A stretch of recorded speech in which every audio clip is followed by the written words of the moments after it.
Assalamualaikum warahmatullahi wabarakatuh. Kami dari kelompok A akan mempresentasikan hasil kerja kelompok kami. Yang pertama adalah latar belakang. Latar belakang ini mencakup 3 hal penting, yaitu konteks, masalah, dan kenapa masalah ini penting. Langsung saja, pandemi coronavirus di Indonesia yang kian hari semakin mengganas sangat mempengaruhi segala macam aspek kehidupan masyarakat, termasuk dari bidang ekonomi. Tidak hanya ekonomi negara yang hancur, tetapi ekonomi rakyat menengah ke bawah yang bekerja tidak bergantung pada negara juga ikut hancur. Mereka terus berharap agar coronavirus cepat berlalu dan menemukan jalan keluar untuk masalah ekonomi mereka masing-masing.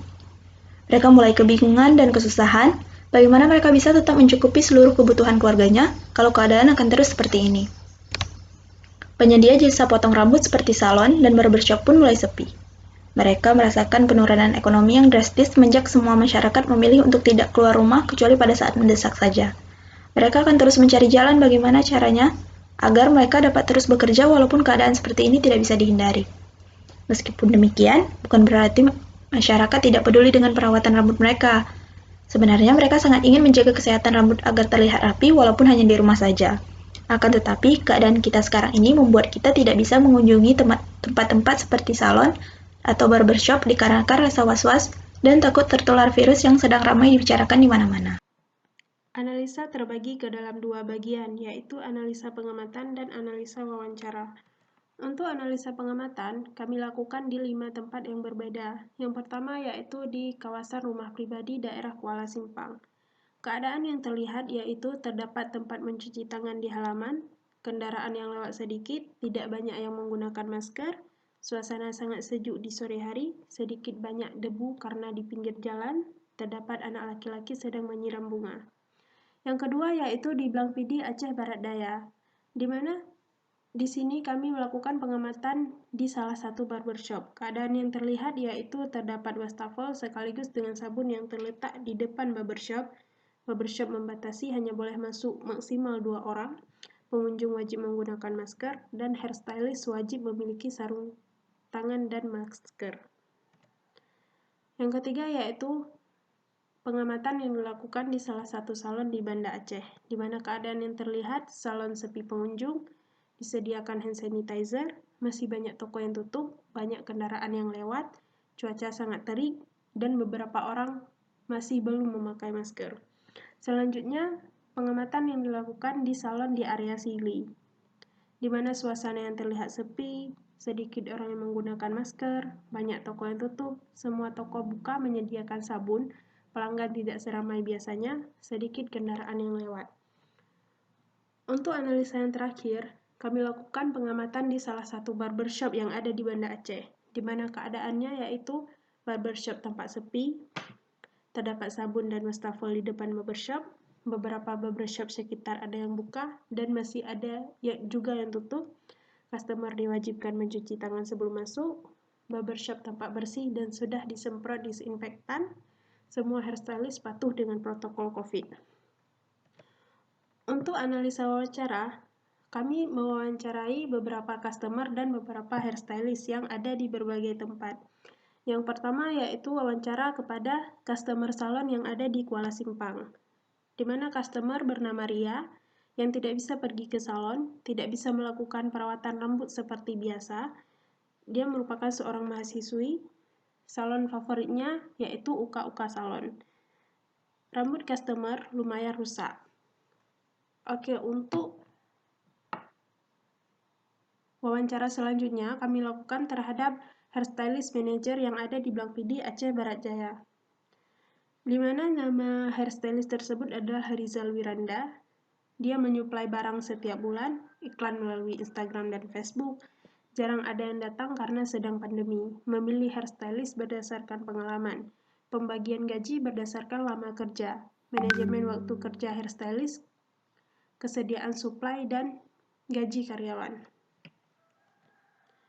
Untuk selanjutnya yaitu wawancara terhadap customer salon yang dilakukan di Banda Aceh, di mana customer bernama Nafidah Rifkah, dia seorang mahasiswi yang tinggal di Banda Aceh, selama pandemi ini tidak bisa pergi ke salon.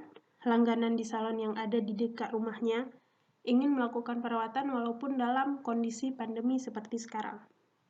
Selanjutnya, wawancara yang dilakukan terhadap hairstylist salon yang bernama Rabitah Rahma yang merasa pendapatannya berkurang, customer yang datang sedikit, customer tidak memakai masker, pelanggan tidak seramai biasanya, dan harus melakukan pekerjaan sendiri karena sedang PSBB.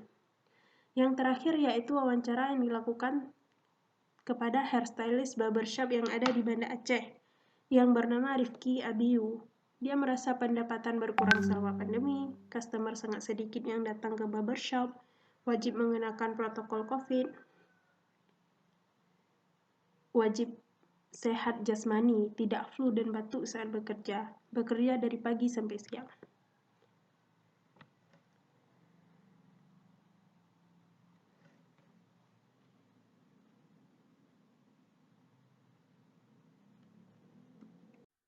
Jadi, solusi yang ditawarkan adalah aplikasi StyleIn.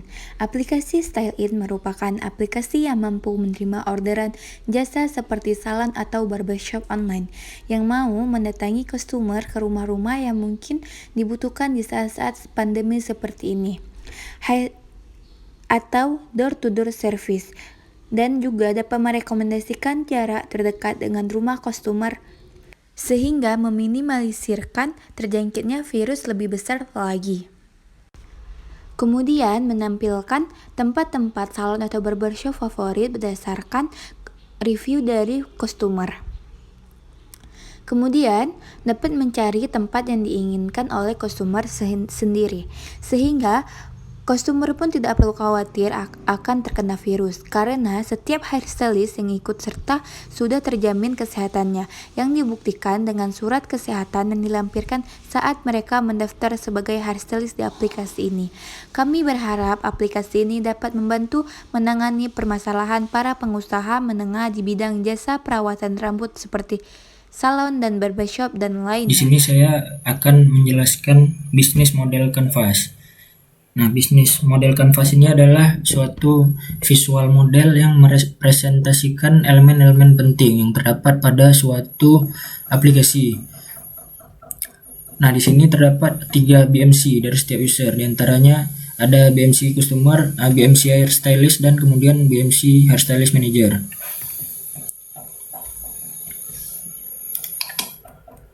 Nah, berikut adalah BMC Customer. Nah, di sini BMC Customer, lalu kemudian BMC Hairstylist, dan kemudian BMC Hairstylist Manager. Di sini saya akan menjelaskan salah satunya, yaitu BMC Hairstylist. Nah, di sini dapat kita lihat key partners. Key partners ini adalah siapa-siapa aja yang terlibat pada aplikasi ini. Itu di sini role-nya adalah hairstylist, dan kemudian UMKM, salon atau barbershop. Dan kemudian adalah key activities, yaitu aktivitas apa saja yang dapat dilakukan di aplikasi ini, yaitu hairstylist dapat menerima orderan, lalu melihat riwayat kerja selama bekerja, dan kemudian mengedit halaman profile. Lalu di sini ada key resources, yaitu adalah sumber data yang dihasilkan di aplikasi ini. Yaitu hairstylist ada pekerjaan apabila customer ingin melakukan treatment tersebut. Dan kemudian ada value proposition, yaitu nilai tambah pada aplikasi ini terhadap hairstylist. Yaitu di mana hairstylist dapat memutuskan kapan dia ingin menerima orderan, sehingga dia bisa mengaktifkan dan menonaktifkan mode dia untuk bekerja, untuk menerima orderan.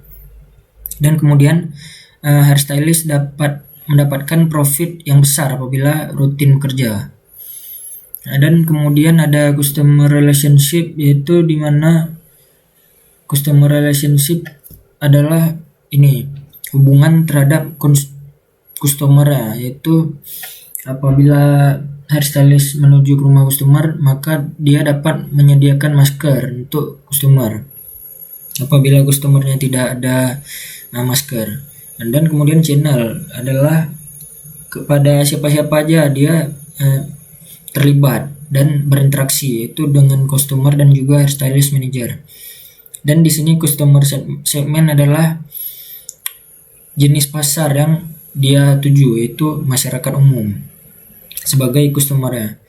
Dan kemudian di sini ada cost structure, yaitu biaya dia untuk bekerja, yaitu dia mendapatkan dari biaya sesuai jasa yang dilakukannya. Beberapa treatment yang berbeda, maka berbeda pula harga yang nanti dia dapat. Dan revenue stream ini adalah pendapatan yang didapatkan dari pekerjaan ini dan juga pemasukannya lah. Nah, di sini jasa barbershop online yang jelas sebagai pekerjaannya. Baiklah, sekian presentasi dari saya. Assalamualaikum warahmatullahi wabarakatuh.